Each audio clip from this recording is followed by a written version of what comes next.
J'aime ça, j'aime ça. C'est 20 habitudes ou attitudes? 20 habitudes D'accord. d'un vrai leader.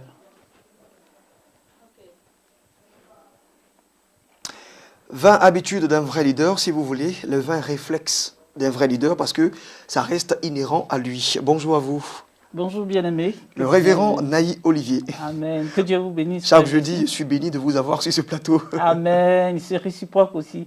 Que Dieu bénisse les téléspectateurs de Béni TV. Allez, déjà on parlait de 4 habitudes, ce sont 4 habitudes qu'on a déjà développées la semaine dernière. C'est tellement on va faire un survol avant de toucher encore aujourd'hui 4 habitudes. Oui, justement. Il faut dire que le thème général, c'est les 20 habitudes d'un vrai leader. Dans les 4 habitudes qu'il faut développer pour être un véritable leader, n'est-ce pas? Au départ, donc la première, c'est de lire sa Bible chaque jour que Dieu fait. La deuxième habitude, n'est-ce pas, c'est d'avoir un temps de méditation chaque jour de la parole de Dieu, être imprégné au quotidien de la parole de Dieu. La troisième, c'est de passer un temps dans la prière chaque jour avec le Seigneur.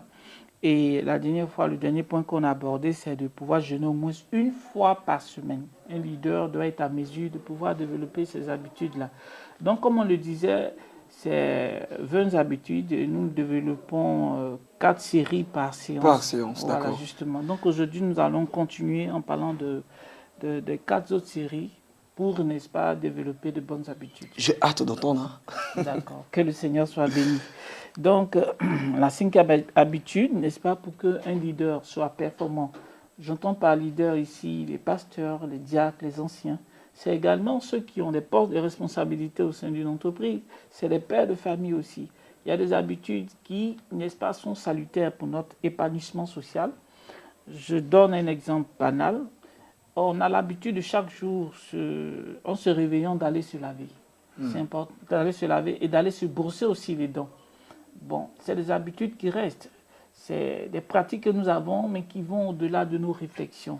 Et donc, ce genre d'habitudes-là nous sauvent parce que ça permet quand même d'être reluisant et d'avoir une très bonne image lorsqu'on sort en société. Il en va de même aussi pour des activités spirituelles, pour des activités quotidiennes qu'on mène. Il y a des habitudes que le leader doit développer. Donc, la 5e habitude, c'est d'écouter des cassettes de méditation, de méditation et de prédication de chaque jour, soit à la maison. C'est quoi quel type de méditation? Il y a la méditation transcendantale, hein? Il y a beaucoup de méditations. Oui, en réalité, je voulais parler de cassettes de prédication.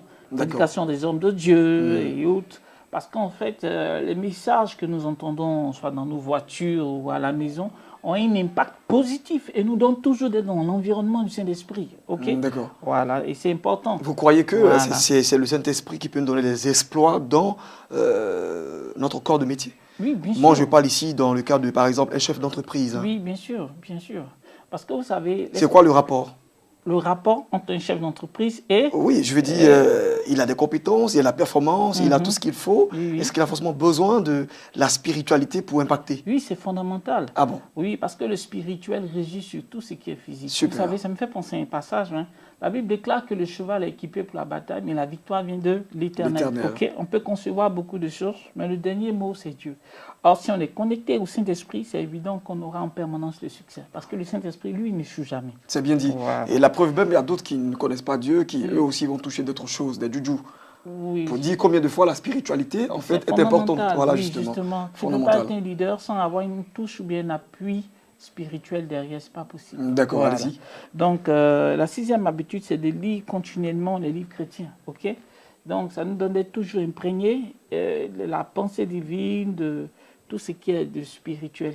Donc, un bon leader, pour, n'est-ce pas, accroître ses connaissances, pour pouvoir, n'est-ce pas, s'adapter à tout ce qui est réalité, il faudrait qu'il puisse, n'est-ce pas, lire quotidiennement des livres et des documents chrétiens, mais fiables, recommandables. C'est clair. Okay. Maintenant, la 7e habitude, c'est d'écouter la musique chrétienne. Dans votre maison ou dans votre voiture. Il n'est pas bon pour les chrétiens d'écouter la musique profane, la musique, n'est-ce pas, qui ne glorifie pas le nom du Seigneur. Il y a des fois même des musiques qui ont une dimension satanique.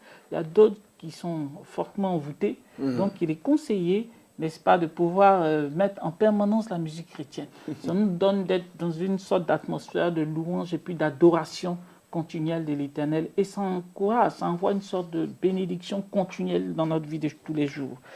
Maintenant, la dernière habitude que le leader doit exercer, c'est de faire un jeûne sur une longue durée en début d'année afin de remettre le reste de l'année entre les mains du Seigneur. C'est capital.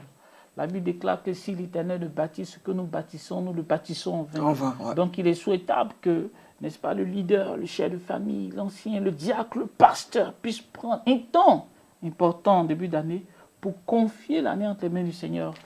Nous avons l'exemple du Seigneur Jésus-Christ. Avant de commencer son ministère, il a bien sûr, n'est-ce pas, passé un temps de jeûne. Il a fait 40 jours de jeûne et prière. Et vous avez vu que le résultat était positif. Voilà. D'accord. Vous avez touché les 8 ans? Oui, c'est les 8. Les 8, d'accord. On va rappeler justement les 4 d'aujourd'hui. D'accord. Simplement les 4 d'aujourd'hui. Ok. Donc, le premier point, c'est d'écouter les cassettes de prédication dans nos voitures, chez nous, à la maison, au bureau, si possible. Ensuite, c'est de lire continuellement les livres chrétiens, bien sûr, pour développer sa connaissance. Le 7e point, c'est d'écouter encore la musique, mais la musique chrétienne, essentiellement toujours dans nos maisons, dans nos voitures, dans l'environnement où on est continuellement. Et enfin, maintenant, le dernier point, c'est de faire un jeûne important en début d'année pour que toute l'année, n'est-ce pas, soit bénie entre les mains du Seigneur. Recommander l'année, quoi. D'accord, mais est-ce que vous ne pensez pas que tout ça, je vois que tout se réfère à la spiritualité, tout se réfère au livre, tout se réfère à la prière, au jeûne. Est-ce que ça ne nous rend pas trop carré aussi? Non. De rester dans un tel univers? Non, pas du tout. C'est pas une question bête quand même, hein, parce que est-ce qu'il ne faut pas aussi aller... Il y a d'autres livres, non, à part les livres chrétiens dont vous parlez? Non, c'est important de s'instruire, de se documenter, de connaître l'histoire, de connaître la science. Ah ben voilà, justement. Ça, c'est important. Ok. Donc, nous ne sommes pas opposés et nous n'allons pas contre cela. Nous disons qu'il est important quand même de mentionner les livres chrétiens. Parce qu'il y a beaucoup qui s'adonnent à des livres profanes, n'est-ce pas, mais qui oublient la spiritualité. Ce qui nous permet d'être en permanence en contact avec le Seigneur, c'est de toujours des livres chrétiens, des documents chrétiens. Maintenant, ce qu'il faut condamner, c'est de lire des livres exotériques, des livres qui ne reconnaissent pas la Seigneurie de Jésus-Christ et qui nous donnent des pratiques qui nous éloignent des Saintes Écritures. Voilà, c'est ce que je peux dire à ce sujet. En tout cas, merci à vous. Donc, révérend Naï Olivier, voilà, et encore merci pour tout ce que vous faites, pour les activités spirituelles et tout cela, et pour le ministère, et vivement que le ministère encore connaisse encore une ascendance. Amen. Alors, dernier mot? Voilà, donc je bénis le nom du Seigneur et j'encourage vraiment tous les leaders à pouvoir s'engager dans ce sens-là. Et je sais qu'ils verront des résultats très positifs. Que le Seigneur vous bénisse. On n'en a touché que 8, il reste encore 12 habitudes à avoir, donc sinon à manifester quand on est un vrai leader. C'est parce que là vous pouvez le reconnaître ou c'est ainsi que vous pouvez devenir un vrai leader, selon donc le révérend Olivier Naï qui a beaucoup fait des recherches et qui vient ici justement pour nous donner, pour nous éduquer, pour nous instruire. Allons-y dans le cadre du droit, parlons droit, oui, c'est bon, à tout de suite.